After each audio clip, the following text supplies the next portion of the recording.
Allah'ın insanlara verdiği en büyük nimetlerden biri akıl, diğeri ise bedendir.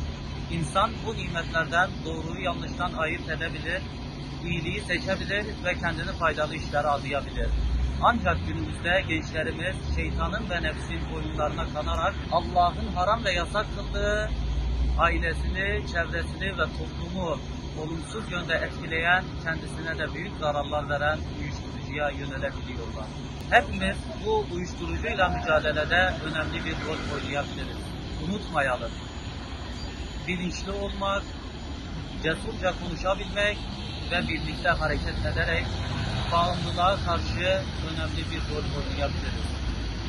Gelin hep birlikte sağlıklı ve umut dolu gelecek için bağımlılığa dur diyelim.